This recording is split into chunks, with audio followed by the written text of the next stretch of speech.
going on, people? This is former professional wrestling champion and author of I Am Thorn, Alex Thorn. And I'm joined today by Danny Garcia. As I am every single week. By the way, when I listened back to last week's episode, I love your intro. Okay. Those are red bottoms are blue. I dig it. I love it. Yeah. I was hoping that this week you would come up with something similar. I don't want to steal Gertner's gimmick, man. That was a one shot only, okay? That's his thing. I don't want to, gimmick infringement. Nah, it's all cool. It's all good. How you been, man? I've been good, man. Looking forward to the show. The show, not the actual pay-per-view. Let me get that straight. Just the show, because the pay-per-view was... you'll see. We'll get there. We'll get there. Before we do, I do want to go over last week. Did you get any feedback on No Way Out 2001? Yeah, I mean, people enjoyed it. Obviously, the big thing that people liked was what I told you, the Stone Cold versus Triple H match. Also, the big botch that happened at the end as well. People were interested in knowing about that. So, yeah, that's pretty much what I got out of it. On my end, I did get a few comments from people who listened to it, and they did refer to, oh yeah, Stone Cold versus Triple H. I remember that was a great match. But it was more so in the fact that I don't think people went back and watched the pay-per-view. Yeah. I think they just listened to our podcast and then stuck with the memory in their head. Yeah. Similar to what I told you, like when you mentioned that pay-per-view to me and the match that was on there, in my head, I envisioned it. Mm-hmm. When I went back and watched it, it was a totally different thing than what I envisioned. But if you do have the WWE network, I highly suggest that if you are a subscriber to OverAF, definitely go back and watch the pay-per-views as well. I know people listen to podcasts when they're working, maybe when you're in the shower, whether you're commuting somewhere.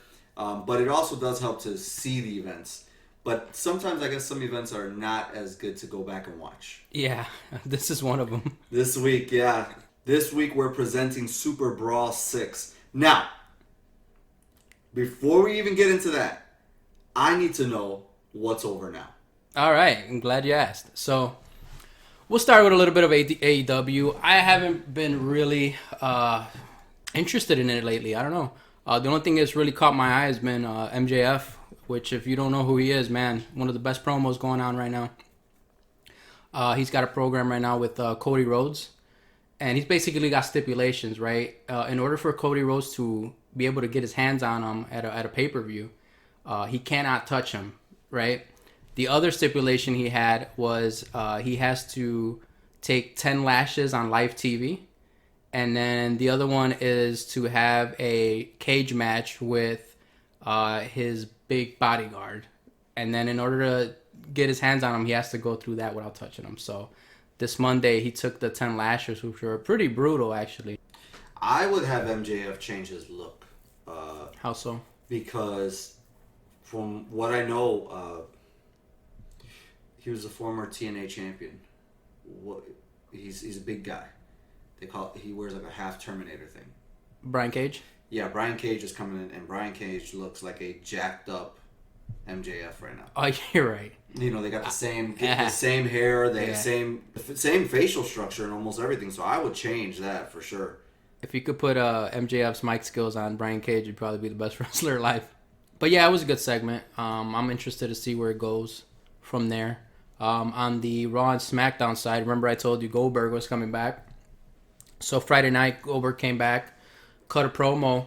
I caught it. I caught it. Hey, he said he never got a rematch, for his championship title, and he challenged the Fiend, basically. And the Fiend tried to play some head games with him, I guess, and it wasn't working. Goldberg's like, hell no, this ain't gonna happen with me.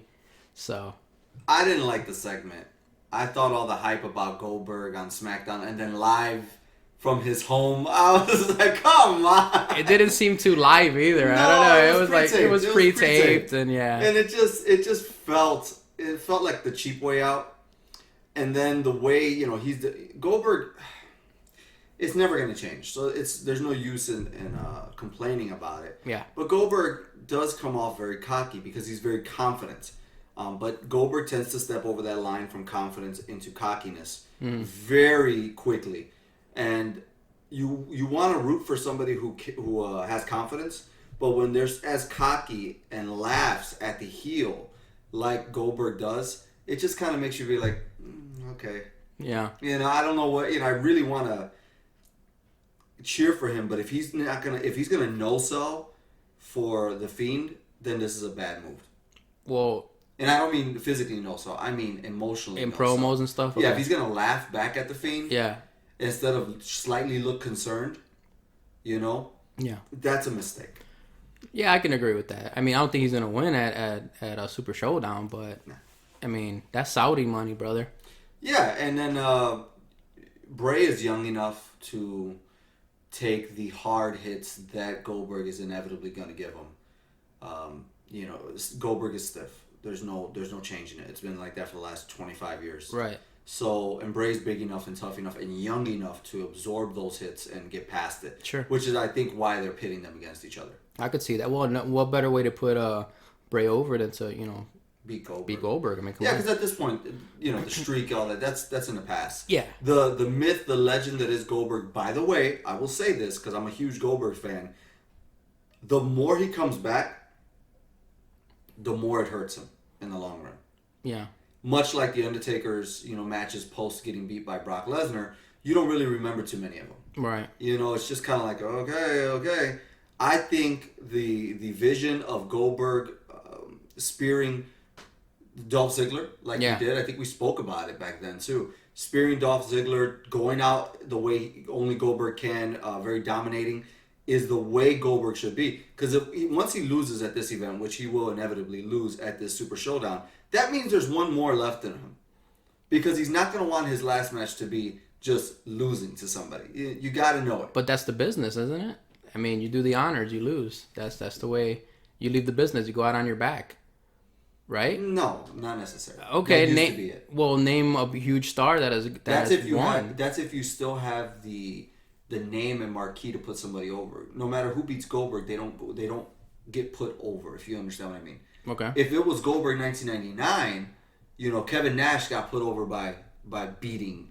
Even though he didn't need it. Right. He got put over by beating Goldberg. Yeah. Anybody who beat Goldberg in that time, who wasn't established, would now be established.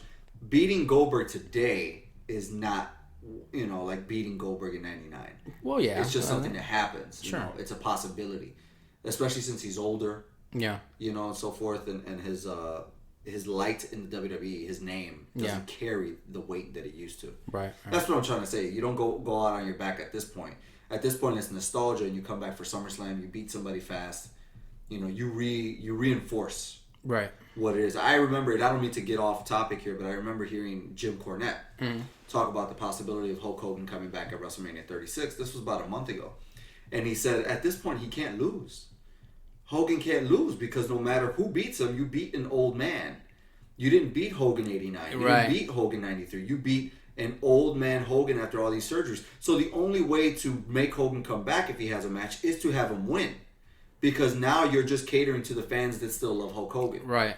Nobody, that doesn't put anybody over at this point. No, you're right. You see what I'm saying? Yeah. It's got to be like some type of special attraction. Right. Type thing, where he beats somebody that's not obviously of a big name. Obviously, he's not going to beat Bray Wyatt or anything. So. Right. But, well... And then moving forward, we have Randy Orton, who's his storyline with Edge is moving forward, and he came out to cut a promo and talk about what happened, and Matt Hardy comes out, as you saw. And Matt Hardy, that was his last day, I believe, in WWE. I believe his contract was up, so they had to write him off TV. Comes in and cuts a promo about how he used to hate Edge at one point, but he would never do exactly what Randy Orton did. And then obviously Randy Orton RKO's him, smashes him in the head with a chair. Bye-bye, Matt Hardy. Back into oblivion. Where you believe he belongs. Where he belongs. Where he belongs. Yeah. Because as creative as Matt Hardy is, and I'm sure he is very creative. Yeah. I won't take anything away from his mind. But as far as physicalities go, good God, man, that man has always been trash. From his legs, the bow-legged, from his bow legs, to the weird fucking burnt out hair that he's had for many years, to the work punches, the way he work punches. It's like a windmill. He makes Dean Ambrose look like Jerry the King Lawler. Yeah, thank you. That's a good one. Yeah. But it's just, I'm sorry. I've never been a fan of Matt Hardy. Yeah. But, I believe Matt needs to accept that he has a great mind and he could benefit, a company could benefit from him being behind the scenes. Yeah. Yeah. I think he needs to accept that. But I think there's a big part of him that says, I could still go and I could still present all of this. Dude, his gimmick in TNA, the broken gimmick, that thing for TNA, man, he helped save TNA when he was there, man. He put him on the board with that. So, he's got a good mind. Yeah, he's got a good mind for the business. But, with all that being said, thank you for filling us in on what's over now, including myself, because I did find myself tuning into SmackDown for 15 minutes. Yeah. And checking out clips on YouTube. And for all of you who watch the current product, there you go. Now you know what's over now as well. But let's go over to what wasn't over in 1996 in the event we're talking about today, which is SuperBrawl 6. Yeah. We've got this event coming from St. Petersburg, Florida at the Bayfront Arena in front of 7,200 fans. The tagline for tonight is the Brawl for the Belt. And Miss Elizabeth is back on the pro wrestling scene. Yeah. She has joined the mega powers of Hulk Hogan and Macho Man, who once exploded in 1989 and rocked the world. Now, I wanted to mention something to you. These two guys, Hogan and Macho, are forever linked, right? People remember one, they remember the other. Yeah. But what's crazy is for as much money as they made together, they only had one pay-per-view match, which was WrestleMania 5. I can't believe that there was never another pay-per-view bout between those two in their entire WWF run. Why do you think that was? I don't know. It's just... I know they had the rematch with, it was supposed to be Mike Tyson, but it turned out to be Buster Douglas Right. on Saturday night's main event. That was billed as the rematch from WrestleMania 5. But I felt like they should have had some more interaction later on. But nonetheless, Macho and Vince McMahon were very smart in keeping him away from Hogan. Yeah. After that. But they're intertwined here, and that's going to come later on in this event when we see a Hulk Hogan with one eye. Yeah. And we get the night started with the Nasty Boys taking on Public Enemy in a street fight that goes nearly 8 minutes. Is this the way you start the pay-per-view? Sure, why not? I mean, get the junk out of the way first, And, yeah, it was a fun, I guess, match. But one thing I noticed, if you go back to the match, look at what the Nasty Boys are wearing. Oh yeah. They weren't wearing their gear. No, they're wearing gym shoes. Yeah, they're wearing gym shoes because they don't want to twist their ankles. Yeah. They're wearing joggers instead of the tights. Yeah. They don't want to hurt themselves. It's pretty funny. So they're wearing stuff that would have a little bit more protectiveness against their skin than normal. Right. This is, in my opinion, this is a mess. Yeah. I thought this should have been placed later in the card. Yeah. To be honest with you, because it is... It's not a good way to start the pay-per-view, but it's most certainly more entertaining than what comes later on in this card. Oh, for sure. You know what entertained me too is Dusty Rhodes is doing commentary. Oh, of course. He don't know what the hell to say. He just really does it. Ross today. Yeah. He doesn't know what to say. Right. They don't know what to say. You got to get more of the plunder, baby. Yeah. More of the plunder. You see? You got a cookie sheet. A cookie sheet. They're just laughing. They don't know what all of this is about. And of course, matches like this were born because of ECW. Yeah. You would never have seen something like this 2 years earlier. No, because, Public Enemy came from ECW, so they brought that style of wrestling with them. But it's pretty funny. Garbage cans being thrown. Brian Knobs gets hit in the... I think is it Knobs or the other guy? The dark hair or the blonde? The dark hair. Okay, that's Sags. So Sags gets hit in the head with the garbage can, absolutely no sells. It just keeps walking forward, and it's so funny. It's a funny match. It's a funny match. I like it. It's not something you'll go back and watch, but if you want to, the match, it starts off with WCW's idea of what hardcore wrestling is. The pile driver, that was pretty funny. Yeah, it's a fucked up pile driver. Goddamn. Onto the garbage can, that was perfect. It's a horrible one. But nonetheless, the Nasty Boys go over in that one. And then we go to a match that I was pleasantly surprised with. Now, these two guys have opened, it seems like for a year straight, it was mandatory for them to be in the first or second match of every WCW pay-per-view. But Johnny B. Bad takes on Diamond Dallas Page for the World Television Championship, and the Diamond Doll, which is his wife Kimberly, is actually with Johnny B. Bad. She's one of the bad girls now. I love this stuff, by the way. Yeah. My God, dude. And I'm not kidding you. And I think this was my reaction the last time we saw Johnny B. Bad. Mark Merrill. He looks like a fucking wrestler. It's great. Oh, dude. Dude, their program, I wanted to see more of it. Yes. They had the chemistry, man. Yes. They had the chemistry. I was complete. Once I saw that on the card, I'm like, this is going to be my favorite match. And I would say as much as Raven and Macho Man Randy Savage have to do with the later part of Diamond Dallas Page becoming, a main player, Johnny B. Bad, Mark Merrill had so much to do with polishing Diamond Dallas Page. 100%. So much. 100%. I loved it. I loved the match. I love the fact that Kimberly was on Johnny B. Bad's side, and he's still working the 10 gimmick. Isn't that the thing that Ty Dillinger had? Remember the 10? Yeah, but he didn't have a female out there giving him a 10. Yeah. That gimmick was pretty funny because when she was with Diamond Dallas Page, right? Whenever his opponent would do something, she would give it a 0 or a 1. But whenever Diamond Dallas Page did it, she would bring out the 8, the 9, the 10. That was great stuff. Yeah. It's very territory stuff. It's not like television things. But I will say this. This version of Kimberly, she's terrible. Awful. She is, every single time the camera gets near her, she's talking right into the camera. Yeah. I'm a bad girl. I'm a bad girl. Da-da-da. Like I would. Dallas Page has nothing on Johnny B. Bad. Yeah. I'm sorry. Yeah. I'm like, bitch, shut up. Stop it. Yeah, she's like I would ever give Diamond Dallas Page a 10. Yeah, no, it's a really good match. I like it. Yeah, she just constantly talks to the camera. Again, Johnny B. Bad does not get the credit he deserves. Mark Merrill, he might have been a relic of a gimmick in terms of like the time frame. Obviously, this character wouldn't have worked in 1996 with the NWO and Sting changing and everything changing. That wouldn't have worked. I get it. But to discredit this guy, to discredit this man and what he did and what he went on to do. Yeah. Right? Mark Merrill is a public speaker today. He also gives credit to God for all the changes that have happened in his life. Yeah. He's influencing the youth.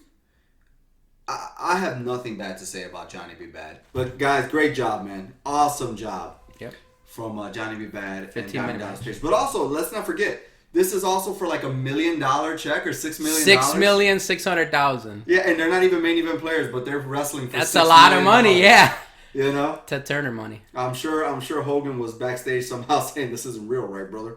Making sure that this shit wasn't a shoot. Because he was going to interfere. I want $20 million for my match. Because I'm pretty sure we would have saw Mark Merrill versus Hulk Hogan at some point if that was the real deal. Nonetheless, that's a great match. That, in my opinion, that should have opened the card. Yeah. We move on to Sting and Lex Luger. Mm-hmm. Taking on Harlem Heat. Now, the winners of this match, this is really odd. This doesn't make sense. Because Sting and Lex Luger are the tag team champions. So why the hell do Sting and Lex Luger, why are they in the preliminary match to face Legion of Doom? Shouldn't it be Harlem Heat and Legion of Doom facing each other to see who faces the tag champions? Exactly.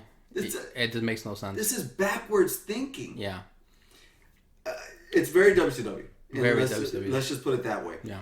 Extremely WCW. Sting and Lex Luger. Luger is playing, half-hearted where he's a heel and he's a babyface. Nobody trusts him. Nobody likes him other than his best friend in the world, Sting. Sting is playing the lovable babyface who is oblivious to his friend being a piece of shit. And Harlem Heat, of course, is just, they look like beasts. They look awesome. Yep. I would not fuck with Harlem Heat. No way. If I was in WCW one bit, I would stay far, far away from them.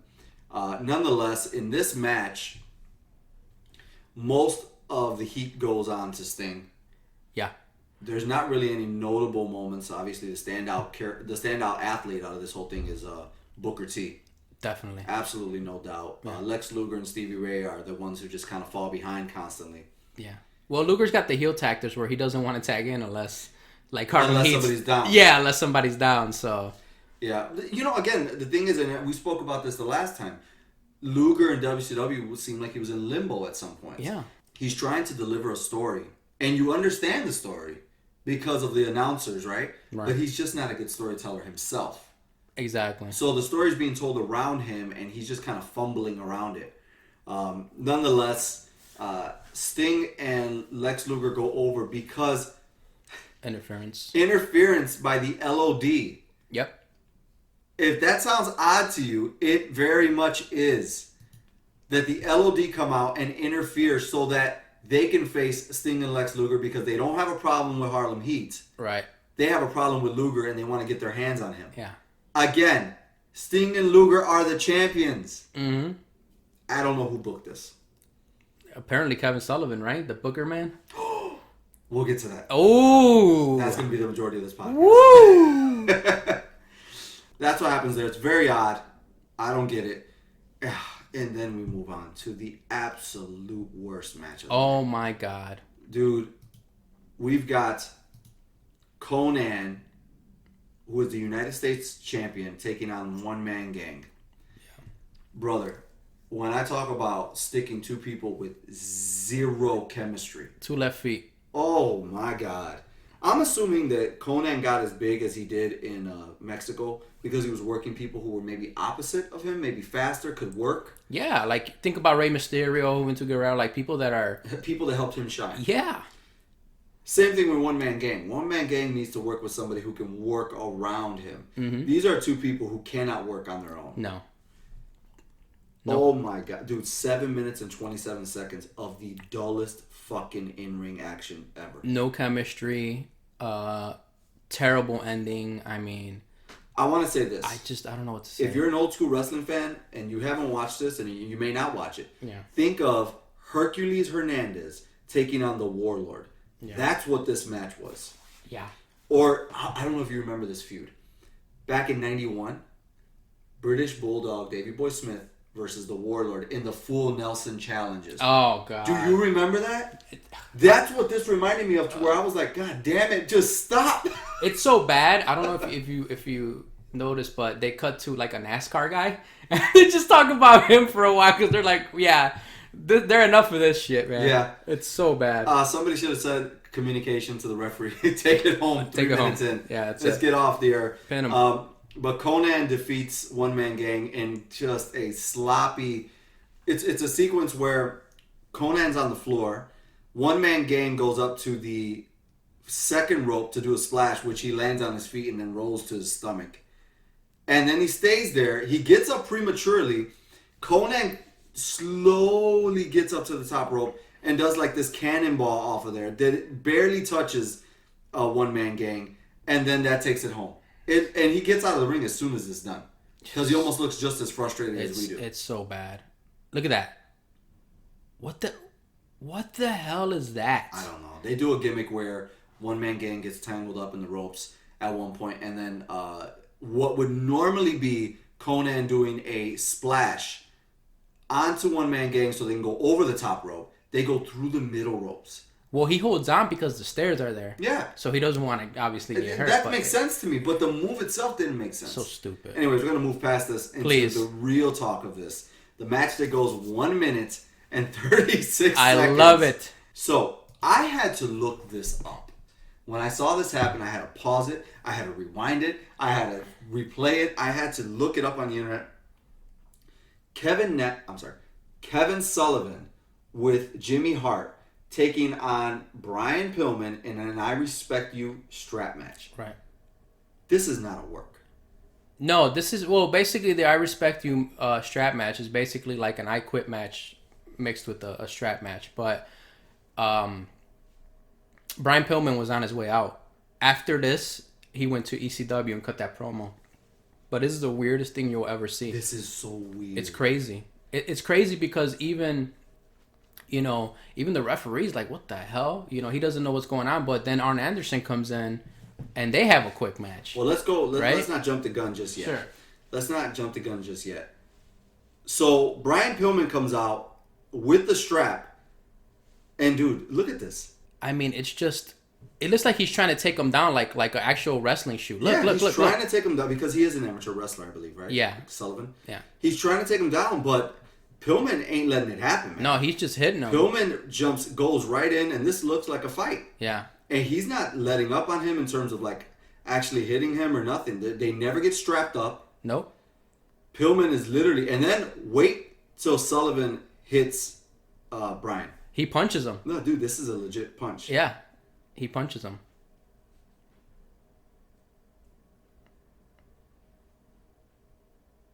He punched him right in the face. Yeah, he didn't pull. Yeah. Then he's just kicking him. He kicked him in the nuts. Did you see that? Look. Yeah. He just attacks the ref.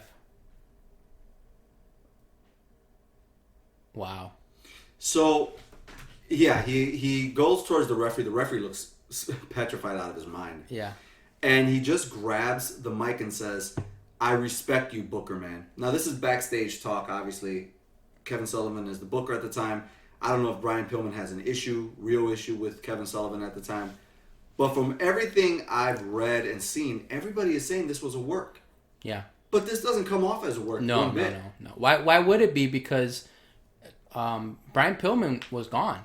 Why would you put this on pay-per-view if this is a worked shoot? Yeah. Followed by the most dad-looking Arn Anderson coming out in golf gear. Yeah, golf gear. He was playing golf earlier today. He doesn't look like he's ready to fight at all. He has to take the place because they've got timing issues. Right. Of Brian Pillman, and then they go at it, and then that doesn't even finish up. No. Because Ric Flair is sent out prematurely before his heavyweight championship match to say, "Hey, guys, stop it. We're trying to end Hulkamania here. They're trying to turn us against each other. Mind you, these guys are not together. Right. These are just two heels now. And it's one in the Four Horsemen, one in the Dungeon of Doom. So basically, they sent out Arn Anderson, "Hey, go out there and save the show." Jimmy Hart. Why was Jimmy Hart talking to Arn Anderson? See, it's crazy. It's like he went back there and said, "Hey, we need somebody to replace Pillman." It's just really weird. What the hell? Yeah, this is... Oh, my God. They don't have an ending to this because this is unplanned. It's unplanned. So this is very sloppy. None of this would have ever taken place on WWE TV. Never. And if it did, all three guys involved would be fired most likely. This is crazy, dude. So my issue came, obviously, sending out Dad, Arn Anderson out there. Those shorts. Who's wearing... Jesus Christ. He's wearing cargo shorts. And what looks like boots, but they're regular boots. They're not wrestling boots. Nonetheless, both of these guys go off at instinct. Obviously, Kevin Sullivan is just going to let Arn Anderson do what he does. There's no ending to this. It's just Ric Flair coming out prematurely in a t-shirt, unlike you ever see him, right? It's just bad, dude. I couldn't believe that this was on pay-per-view. It's sad. It shows, shows why WCW's gone right now. Why WCW is gone. Yeah. And then we move on from there to the Big Show, a very young Big Show who has no idea what the fuck he's doing. His voice, the way his voice, like, oh my God, it's just a terrible promo, man. Yeah. He seems like he's trying to imitate Hogan, but he can't. Yeah. You know what I mean? We're going to follow that up with finally they've had some time to rest. Now it's Sting and Lex Luger taking on the Road Warriors. This match goes 14 minutes. It's for the Tag Team Championships. What did you think of the Road Warriors here in WCW in 1996? Yeah, I wasn't a fan of them in WCW. They didn't have that intensity, man. That look that made them who they are. The Legion of Doom. I don't know. I think also sending them out earlier in the night to attack. That wasn't. I mean, yes, they've been known to attack before, but seeing them earlier and then seeing them here, it just took away. And this crowd, this is the third time they've seen them because earlier, before the pay-per-view started, the Legion of Doom had a match as well. Yes. So this is the third time seeing them. This is a very slow burn, very slow start because Lex Luger does not want to get into the ring.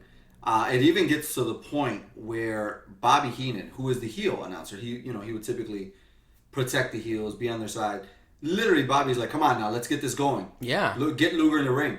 Yeah. You know, everybody's on that side. Like, can we please stop this? Yeah, we gotta hurry up. Hurry it up. I mean, it could also be a thing where they're trying to fill in some time because of the previous match. Yeah, I don't doubt it. I mean, I don't doubt it. But also in those things, you don't really have direction. Right. You know, they'll tell you just to stall, don't get in just yet. But sometimes you can go overboard. Yeah. The Road Warriors feel overexposed.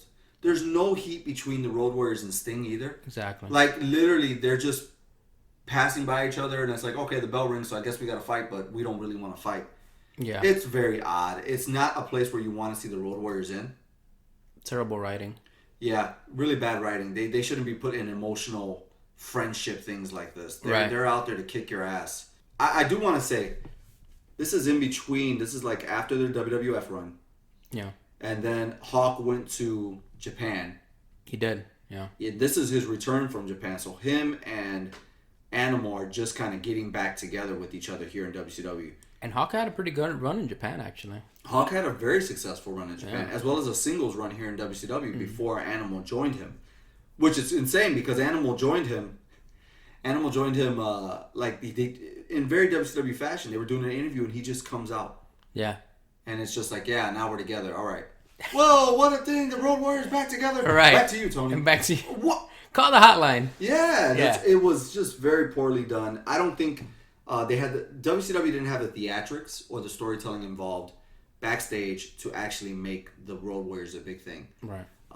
But let's not act like WWE handled them well either. No, not at all. When they came back to the WWE, they were mistreated by the Godwins, by the Headbangers, and by DX, who was made to make fools of them, shaving their heads.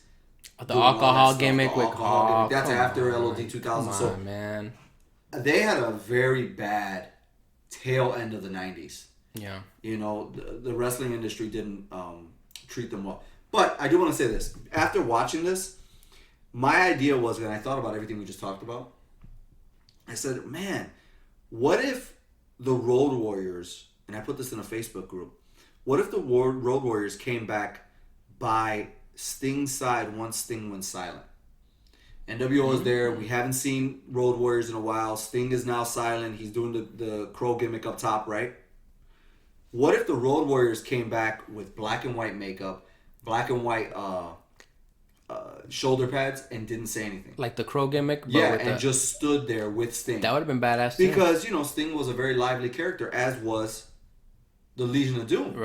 Right? So what if that was it? Like, you're waiting for them to grab the mic and say, oh, what a rush, and start talking, and they never say shit. I think that would have been a powerful... I think that would have been a very powerful image next to the NWO. Sure. Absolutely. Because, Sting really didn't have any backup then, right? It was just him by himself. So. Right. And he turned his back on WCW because he felt WCW turned their back on them. But if we hadn't seen the Road Warriors in a while, and they came by his side and didn't say anything as well, other than just attacking the NWO, which is what they're good for, short burst of action. Right. I think it would have been amazing to have a Starrcade with the Legion of Doom versus Hawk and Animal, and Sting versus Hogan, as it ended up. I mean, that could have totally been a thing. Well, you say the face paint, but what about if they had, like, masks? And you didn't know who they were. No, and then for the pay-per-view, they would have exposed them. You think so? Yeah. Because I would think part of the excitement would be you're waiting for them to explode like they always do, and they never do. Got it. The same change as Sting. Yeah. So if Sting would have kind of like his own flock. Almost. Right? Where he would have been building his army to go up against... Yeah, and it didn't have to keep going and keep going and keep going. Yeah. But at least to the culmination. One big showdown or a War Games where it would have been them against each other instead of so back and forth and so crazy. But that would require long-term planning, which is not something that WCW was good for. Not at all. But nonetheless, this match goes 14 minutes. Sting and Lex Luger actually retain the titles because of a double count out. We go through all this shit not to even have a result. And then we're followed up by World Heavyweight Champion Randy Savage taking on Ric Flair in what would be the first of the night steel cage match. Yeah. By the way, Ric Flair is with Woman and Randy Savage is with the returning Miss Elizabeth. By this time, I don't know how long she's been there. Do you know? I don't. I think she had just came back, actually. She had to be like on Nitro recently. Yeah. But No, this was a good match. It wasn't like their match, their one of their early matches that they had, but it was not bad. Oh, it wasn't like WrestleMania 8. Yeah, exactly. It wasn't like that. But well, there was so much interaction between Savage and Flair. I mean, Flair put over Hogan for so long, and then basically it was now time for him to put over Savage for so long. Right. Thankfully, the dynamic between Savage and Flair worked because Savage was willing to sell. Of course. Wow, Elizabeth looks beautiful. I will say this, though. As much of a turn as it was to have Elizabeth, what can we do new? What can we do? Why would we bring her back? Why, what can we do differently? Turn her heel. I get it on paper. It doesn't work in real life. She doesn't have she doesn't have it in her to be a heel. She never felt like a heel. Yeah, she never had it in her to be a heel. Right. So, yeah. Making Elizabeth heel is basically like taking the plant from the right side of the room and putting it on the left and saying, see? Brand new. Look, he kissed the Slim Jim. Yeah, of course, the Slim Jim money. I love it. But yeah, that's basically what it was. There was no difference. It was like, Wow. Yeah. But it's a good match. Lots of, Ric Flair's ass is out there. Savage sells like he's dead from everything, which is great. At times, I actually thought that Savage gave Flair a little bit too much. Yeah. That was always, that's what I love about this podcast, dude. It gives me a chance to go back. Yeah. And look and think differently than, when I was 10 years old or something like that. Savage as a babyface and Savage as the heavyweight champion almost felt like it never worked. Like he wasn't somebody you would tune in to watch as champion, but you would tune in to watch him chase the champion. Right. He was so generous to those he was in the ring with when he was a babyface. As a heel, he was great. He knew he had to be on top. He had to lead the match. Right. But Savage literally sometimes to me felt weak as a babyface. Mm-hmm. So you liked him better as a heel? Absolutely. Okay. Now I love the image of Hogan and Savage. They're endearing to me. Yeah. But it sucks that Savage on his own felt like unless Hogan was there, he wasn't gonna beat the other guy. Yeah. And that's not always what you want. Hogan always felt like Hogan didn't need help. Hogan's the almighty. He can take on everybody and everything, as we'll see later on. And Savage almost felt like, man, if Hogan doesn't come out there to save him, Savage is going to get beat. Right. That's not a good look. It's not. And that's not how you want to remember Savage. So, yeah, I always felt he worked better as a heel. I think so, too. I'm going to have to agree with you. I think his best times were when he had those programs with, he just punched the referee. Yeah, at one point, very early in the match, Ric Flair punches out the referee and then kicks him on the floor. No disqualification. No DQ. Why did he hit him in the first place? I don't know. Because do they send in another referee? No, he just... Or does that referee just get up and I guess handle the rest of the match? Oh my God. This is so funny. Wow, he got up pretty fast. Yeah. He no-sold Ric Flair. Look how fast he got up!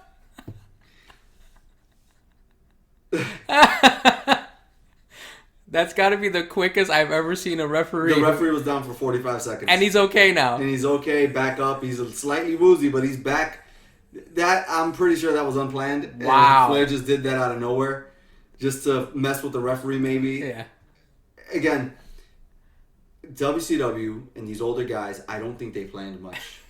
They just went out there and winged it. This is how we'll start. This is how we'll end. Everything else we'll call in the middle, which can work if you're two good workers. But these guys, it's just very confusing throughout. Very confusing. The ref is OverAF. I don't care what anybody... Yeah. He's my hero. That's it. There you go. That's it. Spoiler. It's the referee. There you go, spoiling that one. Oh, boy. Like I said, there's plenty of points where Ric Flair's ass comes out. That's the only thing I remember Savage doing to Flair is just pulling down his pants. Yeah. Or his tights, because outside of that, I can't remember a point in this match. And I watched this fucking event. I can't remember when Savage was doing anything. Yeah, he just swung at the ref. The poor referee, man. Yeah, Ric Flair got a lot of offense then. Another low blow. Jesus. Right in the Slim Jim. I think it's a low blow into a small package or something. Yeah. No, he's selling. What is he doing? Maldito sea así. That's terrible. What the hell? So we're going to just fast forward to the end of this match. Jeez. By the way, this match goes 18 minutes and 52 seconds, which is way too long. Towards the tail end of the match, here's what's funny. Elizabeth slips something to, is it her shoe? Her shoe, yeah. Yeah, she slips her shoe to Flair. It's very anticlimactic. It's very weird. Again, we've already seen LOD before their match. We've seen Flair before his match. We're right now at the tail end of this about to see Hulk Hogan before his match, which is up next, by the way. I don't understand why you would see these guys early. Mm-hmm. Once he wins his 13th championship and Liz has become a turncoat, which is, I guess, the only new thing you could do with Liz at that point, Hulk Hogan makes his way down with one good eye.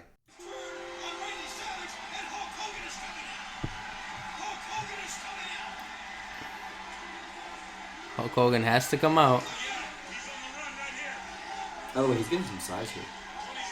He's got some size back. And did you like that? I like that. Well, his new look? Yeah. Yeah, I did like that too. Yeah. It's better than just the plain yellow. Yep, I agree. Remember, I'm going to talk to you about something in a minute.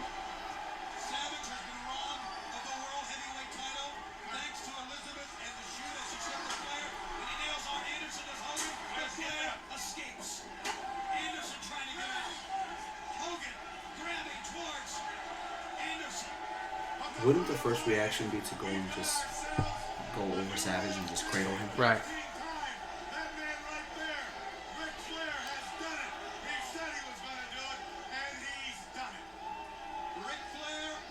Hogan has to come out and get his exposure.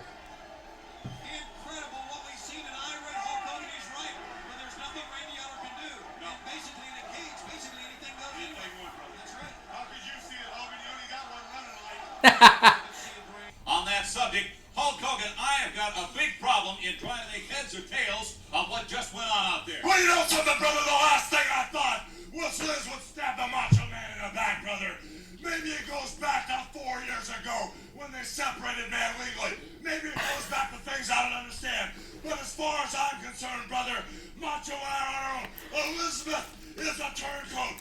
Flair has gotten each and everybody that's gotten his path, brother. As far as I'm concerned, brother, Liz put that spike in the Macho Man's eye. And if you think about it, brother, a week ago, her shoe came off pretty darn easy when Flair jabbed me in the eye, brother. You know, you've got your own set of problems because just moments from now, Hulk, you're going to enter that steel cage. We've seen, it's been demonstrated how dangerous a match can be, and you've got 7 foot 4 inches, 400 pounds of giant on your hand. Well, you know something, brother? There's a little different story that's going to be going on tonight out there. My match, brother, is unsanctioned, dude. The referee is going to be on the outside of the ring. The only way to survive, dude, is to climb over the top or to go through the door, brother. What? Hulk Hogan, you know, last week on Nitro, your vision was impaired to your very left. Now, that could happen tonight in this match and really turn this thing upside down. Oh, yeah, brother, you know, I thought Liz was going to be watching my blind side, brother. I thought maybe the Macho Man would be watching my blind side. But the way things go now, I can see to the front, brother. I can see to the right.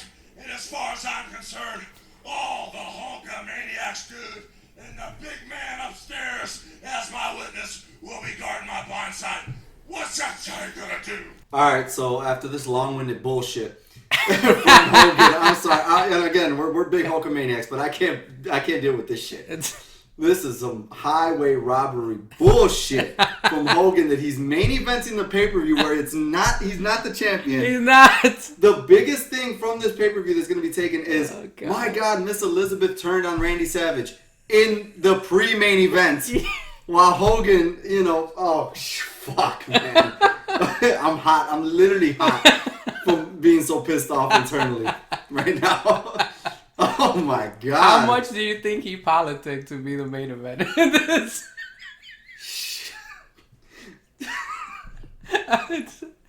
Oh my God, dude! What a piece I of think he shit. was pissed too because the fans were booing him. You know, Hogan sucks. Yeah, man. So towards the tail end of that match, once Elizabeth turns and Hogan comes out there and hot dogs it, as Savage would say it.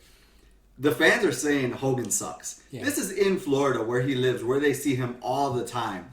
They're yelling like Hogan sucks. They're so fucking tired of this bullshit already. And I'm not just saying Hulkamania, but the way he's put in this limelight, right? Yeah. As constantly being the savior for everybody and everything. I can't... He's speechless. I'm speechless that Hogan is main eventing this with the Giant for no reason. None. While the heavyweight championship with the person who was like the biggest fucking, star alongside Hulk Hogan and Randy Savage for years is in the pre-main event. Did they even interview Flair? No. He just won his, what was it, his 14th? His 13th. 13th championship, and he doesn't even get an interview. No. And he's not the main event. The only one that they're showcasing is Hogan. This reminds me when Flair won the Royal Rumble. Right. Remember? Mm-hmm. What do they go to? It's Hogan Straight at the to end. Hogan. Oh my God, dude. Straight to Hogan with an inexperienced, fucking horrible Big Show at the time. Which I'll give him his due. Is he was very young. Yeah. And quite frankly, he had no business being in the main events where Hogan and Bischoff put him. Yeah. What do you think about this match? Let's get to it. This is horrible. Now, I will say this. Okay. I survived the first 5-6 minutes of this match saying, oh, this is a pretty good match. Like, Hogan is giving a lot to the Giant. Yeah. But then it clearly became... He bit him like 4 times. Thorn. Yes. Then it clearly became the Hogan show after the first 5-6 minutes. Yeah. Where it seemed like Big Show the Giants didn't get any offense anymore after the first 5 minutes. Usually Hogan gets a moment or two, he gets up and he gets cut off. Yeah. This is such like typical Hulk Hogan in WCW, where he has so much control that he stops selling after a certain He almost falls coming into the ring. there's nowhere for him to step. Yeah. He's not the most agile person. Yeah. Um, His attire's cool though. We're gonna talk about that. I like his attire. The attire's cool. Yeah. I thought it was. I remember as a kid saying, "Why doesn't his shirt say Hulkamania?" Yeah. anymore?" And he didn't have the rights to Hulkamania. Yeah. The logo at least. So his shirt says Hulkster. Yeah. And his bandana says Hogan. It did not look good when he first came into WCW, but here it has like that Florida tie-dye look, and it looks pretty cool. Yeah. Danny's you're fucking I can watch this match over. How is he throwing him like nothing, dude? He's throwing them. The match hasn't even started. The bell's about to ring, and Hogan has already thrown the Giant into the cage 3 or 4 times. 3 times. 3 times. He's bit him. He's eye gouged him. I can't get over it. He hits him at one point with the cross, the chop to the throat. Yeah. Oh my God. He's choking him with his tape. With thin tape. And the funny thing is that the Giant, not knowing, what to do exactly at the time, is letting it all happen. Yeah, he's not fighting back. He's not fighting back at all. He looks like a big doofus in the ring. Oh my God. Back rake. There's so much offense. Oh, I love it. I love it, dude. I love it. By the way, Hogan has exhausted his offense by this point. That's it. You've seen all his moves. Yep. You know what's funny is towards the end, did you see when the Giants just like in the middle of the ring and Hogan's playing to the crowd and the Giants there for a good like 2 minutes and just playing rope-a-dope. Yeah, he's just playing rope-a-dope. As if this match couldn't get any slower. They do a fucking bear hug. I told you. Remember I told you about this? Yes. I said they're going to do that spot. They do a bear hug in a fucking steel cage match with limited visibility as it is already. These two fuckers are standing in the ring, not doing a goddamn thing. I'm so mad right now. I love Hogan. God, I love Hogan, but I can't deal with this match, man. And the placement on the card. It's so bad. It really is. It is. The Taskmaster is out there. Remember, this is the age of the Dungeon of Doom. Yeah. This is post Hogan being black, right? Yeah, because he was black in '95. Yeah. So he's made his return to red and yellow. Nobody is on Hogan's side here, by the way. There's like one guy in the crowd who's sporting Hulkamania gear, and he hulks up in the middle of this bear hug with nobody on their feet. It's such a different story than 4 years ago. Look at that. Nobody's on their feet. Everybody's sitting down. This is crazy. Wow.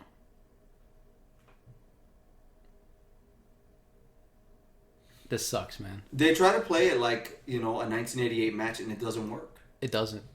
It doesn't work with these two characters. Or at least not with Hogan at this end.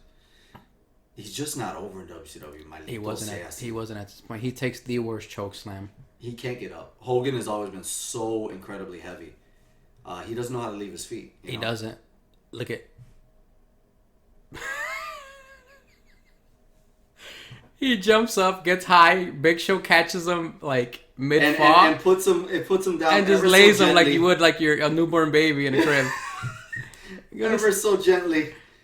Hogan might have to go up 4 feet. Goddamn. Oh, no. We can't have that. Can't do that. My eye twitched when he let him down. Oh, my God. Then Hogan's in the middle of the ring, Hogan up. And here we go. Here's rope-a-dope time. He throws him. Let's see, one. He bites him again. That's got to be the 4th or 5th bite. He's been biting him nonstop. No blood, mind you. Another one, so that's 2. He throws him to the cage twice.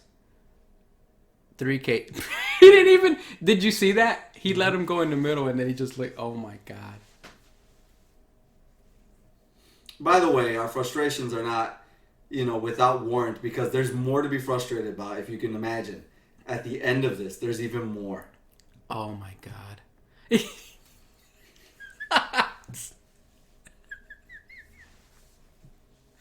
Oh God! There it is. Bullshit. There goes this bullshit. There goes the cell. He hits him with the big boot. Big Show's on Dream Street in the middle of the ring. Making sure he sees Hogan at all points, just in case Hogan runs to the ropes or does something. He's got to be facing him. Another eye rake. Another eye rake. The 16th Not a bad eye slam rake. though. I give him very that. good slam. Very good slam. Very good. Effortless. Then he hits him with 3 leg drops. That was a good leg drop.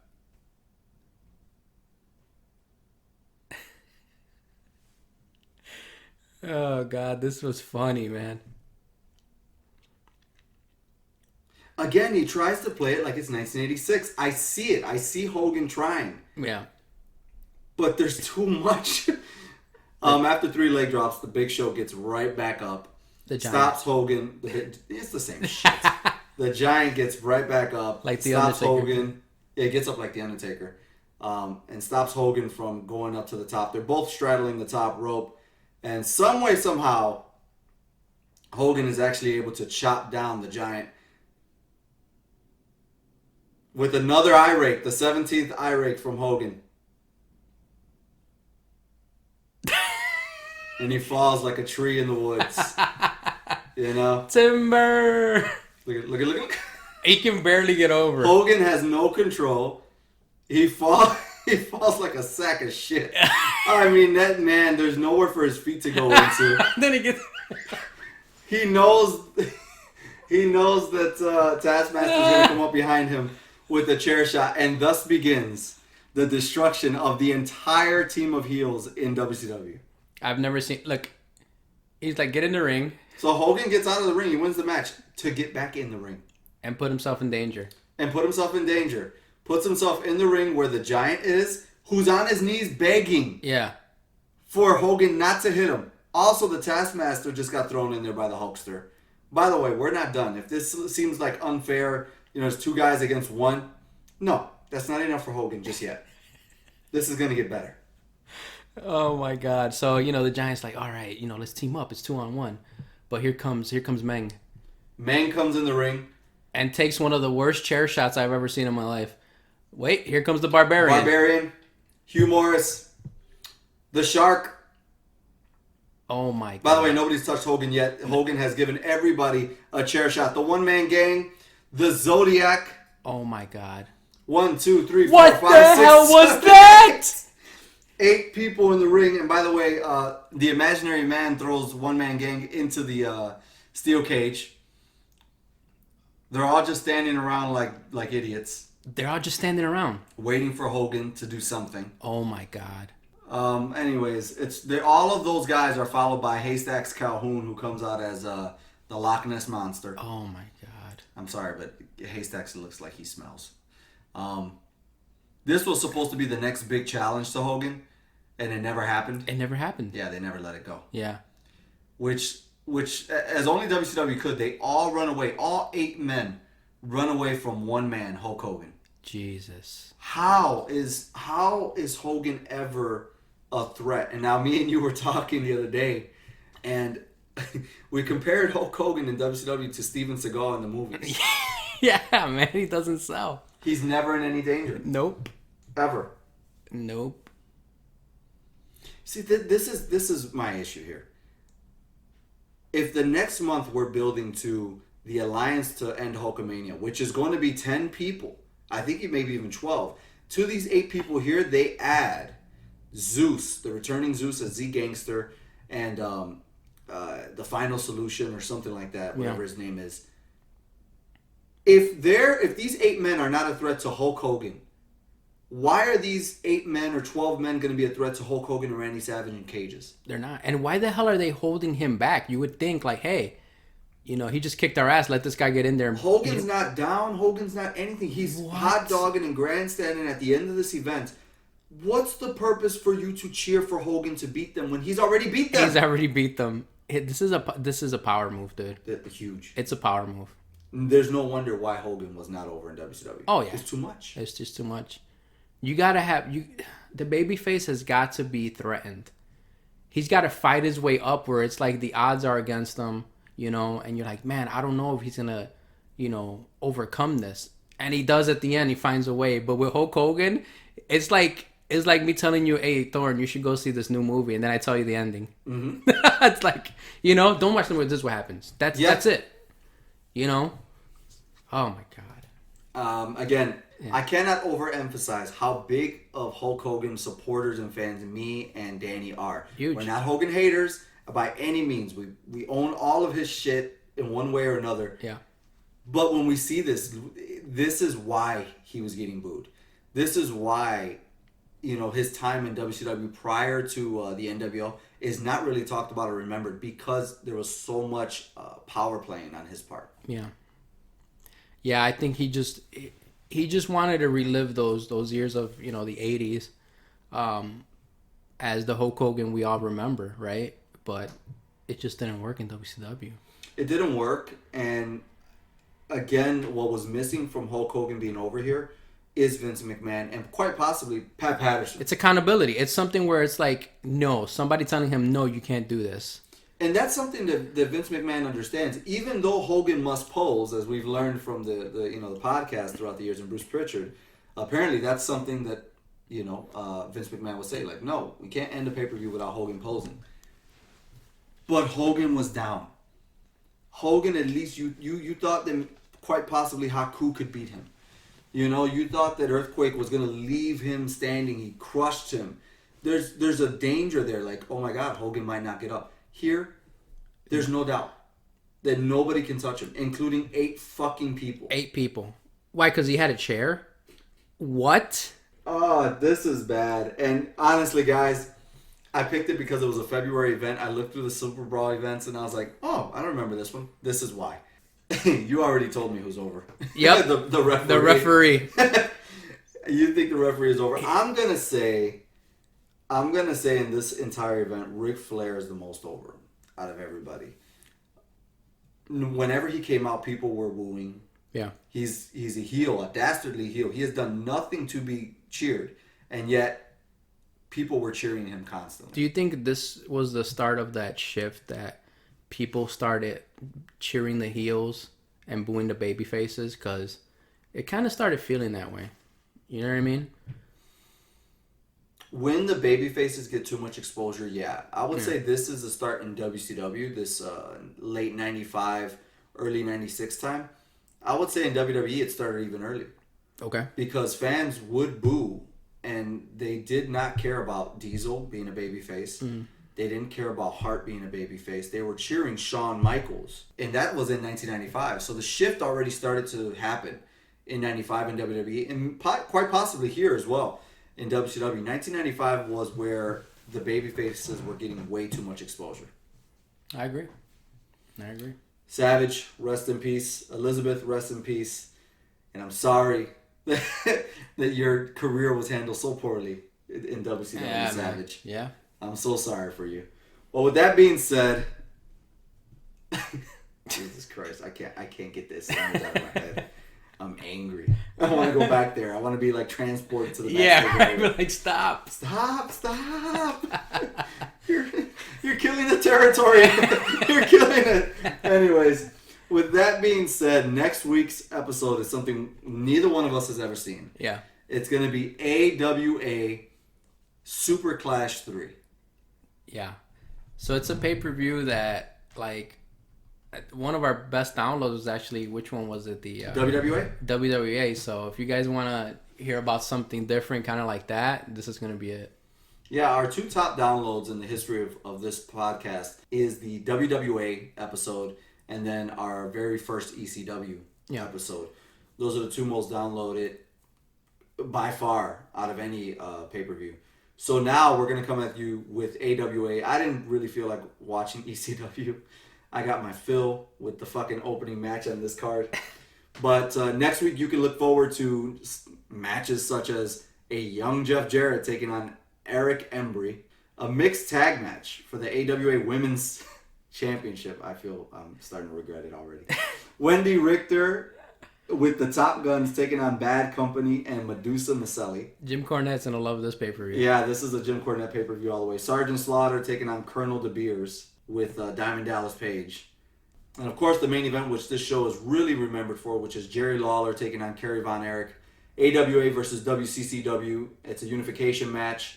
That I'm really looking forward to. But it's something different. So if you guys want to hear something incredibly different and make use of your WWE Network accounts, next week is the time to tune in and download. By the way, if you are looking for exposure for your business, please email us at OverAFpod@yahoo.com. We are on our way to 1,000 downloads. We are being heard all over the world. This is the place to be if you want to get your business heard. Again, that email address is overafpod@yahoo.com. As well as on Twitter, you can follow us at overafpod. Danny's very active on Twitter and Instagram. Again, as I told you 4 or 5 episodes back, soon enough he will have a handle that we don't have to spell or pronounce in Spanish on this podcast. Something that's very easy for you to follow him on. That being said, dude, for Alex Thorn, a disgruntled and angry Alex Thorn. I can't even say I'm the former wrestler, former this. I am angry right now. For a disgruntled Alex Thorn and a jovial Danny Garcia, we are over.